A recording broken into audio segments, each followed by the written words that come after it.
អភិបាលខេត្តកំពង់ចាមបានអញ្ជើញជាអធិបតីភាពដ៏ខ្ពង់ខ្ពស់ក្នុងវេទិកាពិគ្រោះយោបល់ជាមួយនឹងសមាគមអង្គការសង្គមស៊ីវិលនិងសមាគមនានាក្នុងខេត្តកំពង់ចាម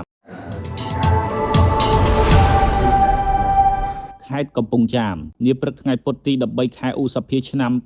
2026នេះឯកឧត្តមអ៊ុនចិន្តាអភិបាលនៃគណៈអភិបាលខេត្តកំពង់ចាមបានអញ្ជើញជាអធិបតីភាពដ៏ខ្ពង់ខ្ពស់ក្នុងកម្មវិធីវេទិកាពិគ្រោះយោបល់រវាងរដ្ឋបាលខេត្តនិងសមាគមអង្គការសង្គមស៊ីវិលព្រមទាំងសហគមន៍នានាប្រចាំខេត្តកំពង់ចាមដែលបានប្រព្រឹត្តទៅនៅសាលប្រជុំសាលាខេត្តកំពង់ចាមក្រុមបរិបទដ៏ស្និទ្ធស្នាលនេះនឹងមានការចូលរួមយ៉ាងសកម្មពីថ្នាក់ដឹកនាំមន្ត្រីរាជការតំណាងសមាគមអង្គការមិនមែនរាជរដ្ឋាភិបាលនិងប្រជាពលរដ្ឋមកពីបណ្ដាសហគមន៍ផ្សេងៗក្នុងខេត្តកំពង់ចាមវេទិកានេះត្រូវបានរៀបចំឡើងក្នុងគោលបំណងបង្កើនកិច្ចសហប្រតិបត្តិការនិងពង្រឹងទំនាក់ទំនងល្អរវាងរដ្ឋបាលខេត្តជាមួយសមាគមអង្គការសង្គមស៊ីវិលនិងសហគមន៍ដើម្បីរួមគ្នាពិភាក្សាផ្លាស់ប្តូរយោបល់និងស្វែងរកដំណោះស្រាយចំពោះបញ្ហាប្រឈមនានាដែលកើតមានឡើងក្នុងមូលដ្ឋានព្រមទាំងលើកកម្ពស់អភិវឌ្ឍសង្គមសេដ្ឋកិច្ចនិងជីវភាពរស់នៅរបស់បងប្អូនប្រជាពលរដ្ឋឲ្យកាន់តែប្រសើរឡើងនេះក្នុងឱកាសនោះឯកឧត្តមអ៊ុនចិន្តាអភិបាលខេត្តបានមានប្រសាសន៍ថារដ្ឋបាលខេត្តកំពង់ចាមតែងតែយកចិត្តទុកដាក់ខ្ពស់ក្នុងការស្ដាប់មតិយោបល់កង្វល់